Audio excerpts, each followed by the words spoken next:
नमस्कार साथियों, कैसे हो सब। उम्मीद है सब अच्छे होंगे और सबकी तैयार एकदम अच्छी चल रही होगी। हम लोगों का सूफी साहित्य चल रहा था और हमने काफ़ी कुछ सूफी साहित्य का देख लिया था। अब एक इम्पोर्टेंट कवि बचे हैं जायसी, और अधिकतर चांस यही रहते हैं कि जायसी का क्वेश्चन ना आए और सूफी साहित्य पूरा हो जाए, ऐसा हो ही नहीं सकता।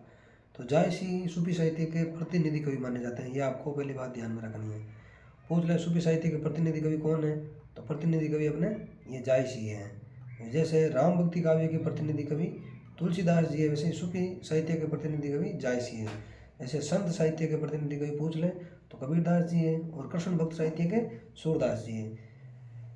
ये चारों आपको अच्छे से ध्यान से देखना है। जो जायसी का जन्म पूछ ले तो जन्म हुआ था 1492 में। कब? 1492 में। और जायसी की भाषा भाषा पूछ ले तो अवधी भाषा। कौन सी भाषा थी? अवधी भाषा। अवधि में कौन सी? साहित्यिक अवधि या ग्रामीण अवधि? तो ठेठ ग्रामीण अवधि। ठेठ ग्रामीण अवधि ये अपने जायसी की भाषा थी। और तुलसी की भाषा पूछ ले कैसी थी? साहित्यिक अवधि थी। फिर गुरु पूछ ले इनके जायसी के तो शेख मोहिद्दी। कौन थे? शेख मोहिद्दी गुरु थे, और भाषा अवधि थी, ठेठ ग्रामीण अवधि। और जायसी ने अपनी ये रचना लिखी थी ना, पद्मावत। इससे पहले 4 प्रेमाख्यान माने थे। ये भी ये 2-4 बार पूछ रखे हैं कि जायसी ने अपने से पूर्व प्रेमाख्यान कितने माने, तो 4 माने। कितने माने? 4। कौन कौन से माने? एक तो मधुमालती। कौन सा? मधुमालती। मधुमालती। और एक दूसरा है मरगावती। कौन सा? मरगावती। मधुमालती, मरगावती। और तीसरा है मुग्धावती। कौन सा है? मुग्धावती। मुग्धावती, मरगावती, मधुमावती, मुग्धावती।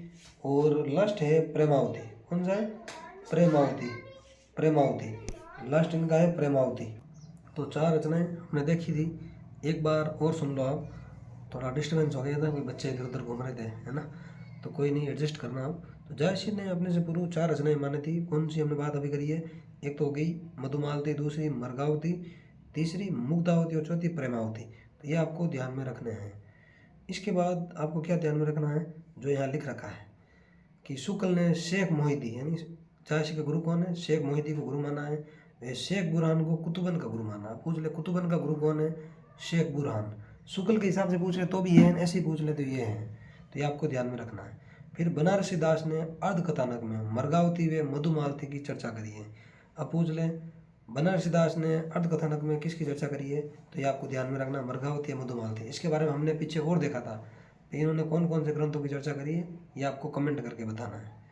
और पद्मावत से पहले की 4 रचना इन्होंने मानी है जायसी ने, मरगावती, मधुमालती, मुग्धावती और प्रेमावती। तो ये 2 आप और ऐड कर लेना। कौन कौन सी? मुग्धावती और प्रेमावती। जायसी वे आखिरी कलाम का रचनाकाल बताने वाली एक पंक्ति है। जायसी का रचनाकाल क्या है, यानी आखिरी कलाम का रचनाकाल क्या है। मतलब ये एक तो जायसी के ने किस टाइम रचनाएं लिखी और आखिरी कलाम कब की रचना है। तो ऐसी एक पंक्ति आती है, और एक ये पूछ रखी शायद असिस्टेंट प्रोफेसर में कि बा अवतार मोर 9 सदी 30 बरस ऊपर कवि बदी। ऐसे करके पूरी पंक्ति है। तो हमें पूरी याद करके क्या करना है, क्योंकि पेपर कैसा है? पर ऑब्जेक्टिव है। इतने से हम आराम से कर लेंगे, ठीक है ना। बा अवतार मोर 9 सदी 30 बरस से ऊपर कवि बदी। तो ये पंक्तियाँ पूछी गई है और आपको इनको ध्यान में रखना है। फिर भाषा की हमने बात कर ली। इनकी भाषा कैसी है? ठेठ ग्रामीण अवधि भाषा की इनकी, जायसी की। फिर जायसी की रचनाएं। जायसी की रचनाएं ये तो देखेंगे। इसके अलावा हम और भी देख लें 2-3 रचनाएं जो मैंने यहाँ टाइप नहीं कर रखी हैं, ये भी क्वेश्चन पूछ रखे हैं। एक तो इनकी रचना है चित्र रेखा। कौन सी है? चित्र रेखा। चित्र रेखा। आप मुझे कमेंट करके बताना चित्रलेखा किसकी रचना है। चित्ररेखा तो जायसी की हो गई, चित्रलेखा किसकी है ना। फिर एक है कहरनामा। चित्ररेखा, कहरनामा। चित्रलेखा और कहरनामा। फिर है मसलनामा। कौन सी है? मसलनामा। ये भी जायसी की है, मसलनामा। चित्ररेखा, कहरनामा और मसलनामा, ये सारी किसकी रचना है? जायसी की। फिर जो मैंने टाइप कर रखा है वो देखना। और ये 3 रचनाएं आपको ध्यान में रखनी है, चित्ररेखा, कहरनामा और मसलनामा। आगे आखिरी कलाम। आखिरी कलाम 1528 में लिखी, और इसमें कयामत का वर्णन है, और जो मुगल बादशाह बाबर था ना, उसका भी वर्णन इसमें है। फिर अखरावट। अखरावट भी जायसी की रचना है। इसमें देवनागरी वर्णमाला के एक एक अक्षर का ज्ञान है। एक रचना इनकी कन्हावत, जिसमें जीव आत्मा के विधेय का वर्णन है। किस तरह जीवात्मा विदा होती है शरीर से, वो भी इसमें बताया है। फिर अगली रचना पद्मावत। पद्मावत तो वेरी वेरी इंपॉर्टेंट है, सबको पता है। पद्मावत का रचना काल क्या भाई? 1540। क्या है? 1540। और पद्मावत की पहली पंक्ति नहीं, शुरू होता है ना, पहला शब्द ये सुमिरो, और अंतिम शब्द है इस्लाम। ये भी पूछ रखा है कि पद्मावत का पहला शब्द कौन सा? सुमिरो, अंतिम इस्लाम। तो आप पहली पंक्ति भी याद कर लेना। और झांसी ने पद्मावत रचा, इसका प्रयोजन क्या था? यश प्राप्ति। समाज में यश प्राप्ति के लिए इन्होंने ये रचना लिखी। और कब लिखी? शेरशाह सूरी के टाइम। किसके टाइम? शेरशाह सूरी के टाइम। और विजय देव नारायण सहित है ना, उन्होंने पद्मावत को सूफी काव्य नहीं माना है। अब पूछ ले कि पद्मावत को सूफी काव्य किसने नहीं माना? तो विजय देव नारायण साई ने। पद्मावत में खंड पूछ ले तो खंड 57 है। कितने हैं? 57, 57 खंड है। ये भी अच्छा क्वेश्चन बनता है। और 57वें खंड का नाम पूछ ले तो पद्मावती नागमती सतीखंड। क्या नाम है? पद्मावती नागमती सतीखंड। पद्मावत के 57वें खंड का नाम है। और 30वां खंड भी इम्पोर्टेंट है, जो कई बार पूछा हुआ है, ये भी आपको ध्यान में रखना है, नागमती वियोग खंड। क्या नाम है 30वें खंड का? नागमती वियोग खंड। और शुक्ल ने इसे साहित्य की अमूल निधि कहा है। अब क्वेश्चन आ जाए कि पद्मावत के कौन से खंड को रामचंद्र शुक्ल ने साहित्य की अमूल निधि कहा है? तो 30वां खंड था ना, जो नागमती वियोग खंड, उसको शुक्ल ने साहित्य की अमूल निधि कहा है। तो इसे आप इम्पोर्टेंट कर लो यहीं से। फिर जो नागमती वियोग खंड है ना, उसके पंक्तियाँ पूछ जाती है, पहली पंक्ति और अंतिम पंक्ति। पहली पंक्ति है नागमती चित उर्पत हेरा। नागमती चित उर्पत हेरा, ये पहली पंक्ति है किसकी? नागमती पद्मावती नहीं, नागमती वियोग खंड की, जो पद्मावत की पंक्ति है। और अंतिम पंक्ति है नहीं पवेश अहि देसरा। तो ये पंक्ति असिस्टेंट प्रोफेसर ने पूछ रखी है कि नागमती वियोग खंड की पहली पंक्ति कौन सी है। तो ये आपको ध्यान में रखनी है। आगे देखो, शुक्ल ने इनके बारे में कुछ कहा है, किनके? जायसी के बारे में, कि हिंदू हृदय और मुसलमान हृदय आमने सामने करके अजनबीपन मिटाने वाले में जायसी का नाम लेना पड़ेगा। अभी कोटेशन सीधा आ जाए कि इसका है, तो आचार्य रामचंद्र शुक्ल का। दूसरी पंक्ति, जायसी प्रेम की वेदना के कवि हैं। ये भी शुक्ल का कथन है जायसी के बारे में। और शुक्ल ने घनानंद के बारे में क्या कहा? घनानंद प्रेम के पीर की वेदना के कवि है। प्रेम की वेदना पूछ रहे तो जायसी, प्रेम के पीर की तो कौन है? घनानंद। अगला कोटेशन शुक्ल का, प्रबंध के क्षेत्र में पद्मावत का स्थान रामचरितमानस के बाद दूसरा है। मतलब प्रबंध के क्षेत्र में शुक्ल जी ने पद्मावत का स्थान के कौन सा माना? दूसरा। और क्या कहा इन्होंने पद्मावत के बारे में शुक्ल ने? पद्मावत हिंदी का जगमगाता रत्न है। कैसा रत्न है? जगमगाता रत्न है। ये भी शुक्ल ने कहा है। और क्या कहा है कि पद्मावत का पूर्वार्ध, यानी पहले का भाग तो क्या है? कल्पित, यानी काल्पनिक है। और उत्तरार्ध भाग कैसा है? ऐतिहासिक। ये भी शुक्ल जी का मानना है। इन्हें आप कथन कह दो, फैक्ट कह दो, कुछ भी कह सकते हो। अगला है, जायसी के श्रृंगार में मानसिक पक्ष प्रधान है लेकिन शारीरिक पक्ष गौण है। ये बड़ा सा कोटेशन है, मैंने छोटे छोटे रूप बना दिए हैं क्योंकि अपना पेपर ऑब्जेक्टिव है, तो ऐसा कुछ मिल जाए तो आपको शुगल कर देना है। फिर अगला, पद्मावत समासोक्ति या अन्योक्ति काव्य है। शुक्ल ने क्या कहा? पद्मावत कैसा काव्य है? समासोक्ति या अन्योक्ति काव्य। लेकिन नगेंद्र ने क्या कहा? नगेंद्र ने इसको समासोक्ति ही कहा है, लेकिन शुक्ल दोनों कहा है। और माता प्रसाद गुप्त ने कहा है पद्मावत को स्वभावोक्ति काव्य, स्वभावोक्ति काव्य। आगे देखो, फिर बच्चन सिंह के कुछ का एक कथन है पद्मावत के बारे में कि पद्मावत की भाषा को अवधि का अर्गान का। बच्चन सिंह ने पद्मावत की भाषा को कैसी भाषा का है? अवधि का अर्गान। कैसा क्या कहा है? अवधि का अर्गान। और विजय देव नारायण साई जिन्होंने एक पुस्तक लिखी जायसी। कौन सी पुस्तक लिखी? जायसी, जो आलोचना पुस्तक है। कैसी पुस्तक है ये? आलोचना पुस्तक है। पुस्तक का नाम है जायसी।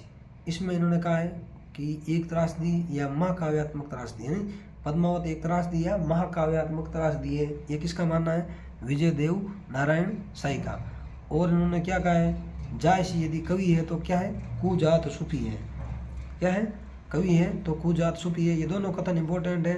पहला कथन ध्यान रखना कि पद्मावत एक त्रासदी या महाकाव्यात्मक त्रासदी है, ठीक है ना। और ये सूफी काव्य नहीं है। क्या नहीं है? सूफी काव्य नहीं है। ऐसा किसने माना था? विजय देव नारायण साई ने, कि पद्मावत सूफी काव्य नहीं है। तो ये भी आपको ध्यान में रखना है। और ये पूरी पंक्ति का ही है, ठीक है ना। और ये भी इम्पोर्टेंट है। इसके बाद हम आगे देखते हैं पद्मावत के बारे में। फिर देखो, सूफी ग्रंथों में 5 चौपाई व 1 दोहा रखने की परंपरा थी, लेकिन जायसी ने 7 चौपाई वे 1-2 रखने की परंपरा शुरू करी और उस्मान ने चित्रावली में भी इसका अनुकरण किया। तो ये तो आपको ध्यान में रखना है। हमने बात कर ली 5+1 तो सूफियों की परंपरा थी, लेकिन जायसी ने 7+1 ये अपने यानी 7 छुपे के बाद 1 दुआ जो अनुकरण किया था इसका उस्मान ने, किसमें? अपने चित्रावली में, जिसका रचनाकाल है 1613।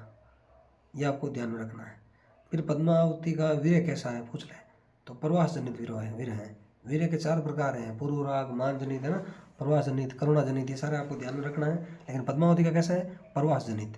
शैली पूछ ले पद्मावत की तो फारसी मसनवी शैली है, और रामचरितमानस की शैली पूछ ले तो इसकी शैली है दोहा चौपाई। ठीक है, पद्मावत की कैसी है? मसनवी। और रामचरितमानस की कैसी है? दोहा चौपाई। 12 पत्ती का प्रयोग वीर्य वर्णन के लिए किया जाता है, ये हमने बात करी। और पद्मावत का 12 आषाढ़ महीने से शुरू होता है। चढ़ा गगन आषाढ़ गगन गाजा, ऐसे करके पंक्ति आती है पद्मावत में।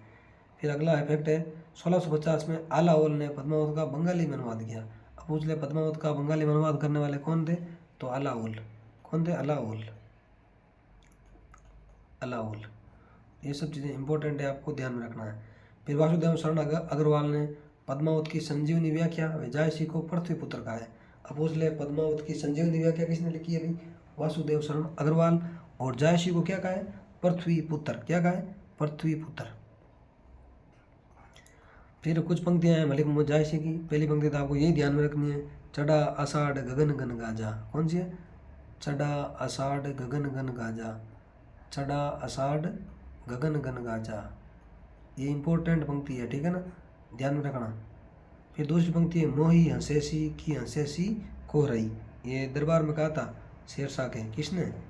मलिक मोहम्मद जायसी ने। फिर दूसरी पंक्ति है 3 लोक 14 भुवन सभी परी कोई सूझी। जायसी की पंक्ति है मेरे मोहम्मद कवि ये प्रेम का ना मन रक्त ना मांस, ये भी जायसी की है। फिर अगली भंवर आई वन खंड होती लही पहुप के बांस, ये भी जायसी की पंक्ति है। अगली है प्रेम कथा यही भांति विचारू, जायसी। सुमिरऊ आदि एक करतारू, ये भी जायसी की पंक्ति है। फिर अगली पंक्ति है जोहर भई सब स्त्री पुरुष भय संग्राम, बादशाह गढ़ चोरा चित उर बा इस्लाम, ये पंक्ति किसकी है? जायसी की। फिर है विक्रम दशा प्रेम का बारा, फिर है तुर्की अरबी हिंदुई बाका जेती आई। तो ये सारी पंक्तियाँ किसकी है? मलिक मोहम्मद जायसी की पंक्तियाँ हैं, ये आपको ध्यान में रखना है। ठीक है साथियों, तो हम लोगों ने सूफी साहित्य मोटा मोटा पढ़ लिया है और यहीं से क्वेश्चन आते हैं अधिकतर। और हम लोगों ने हिंदी साहित्य मतलब भक्ति काल की शुरुआत कर ली है। तो भक्ति काल में हमने एक तो क्या पढ़ लिया? संत साहित्य पढ़ लिया है। कौन सा साहित्य? संत। और दूसरा सूफी। तो इनमें तुलनात्मक क्वेश्चन आता है, ये आपको ध्यान में रखना है। भाई इनकी शैली क्या थी? इनकी खंडन मंडन की शैली थी। सूफियों की शैली खाली मंडन की थी, खंडन मंडन की नहीं थी। इनकी मुक्तक शैली थी, सूफियों की प्रबंध थी। इसमें शांत रस प्रदान था, तो इनमें संगार रस प्रदान था। ठीक है, सूफियों ने संतों ने ज्ञान कांड का समर्थन और क्रम कांड का विरोध किया, है ना। तो इन्होंने ज्ञान कांड और क्रम कांड दोनों का समर्थन किया। और संतों पर अद्वैतवाद का प्रभाव था, सूफियों पर विशिष्टाद्वैतवाद का प्रभाव था। और संतों में साधनात्मक रहस्यवाद अधिक मिलता है, सूफियों में भावात्मक रहस्यवाद अधिक मिलता है। ठीक है, इनकी भाषा सद्दुकड़ी थी, इनकी भाषा ठेठ ग्रामीण अवधि थी। तो ये अंतर होते हैं, अंतर आप कैसे भी निकाल सकते हो, हमने पढ़े हैं तो आपको अंतर आना चाहिए। या आपका इंटरव्यू अगर आप असिस्टेंट प्रोफेसर की तैयारी कर रहे हो, आपसे कह लें बोर्ड वर्क में कि संत साहित्य और सूफी साहित्य में तुलनात्मक अंतर करके बताओ बोर्ड पर। तो बोर्ड पे आप अंदर ऐसे बताओगे ना, एक तरफ संत लिख दोगे, एक तरफ सूफी लिख दोगे कि भाई इनकी शैली मुक्तक थी, इनकी प्रबंध थी, इन पर अद्वैतवाद का प्रभाव था, इन पर विशिष्ट अद्वैतवाद का प्रभाव था, इनमें साधनात्मक रहस्यवाद अधिक पाया जाता है, इनमें भावनात्मक रहस्यवाद अधिक पाया जाता है।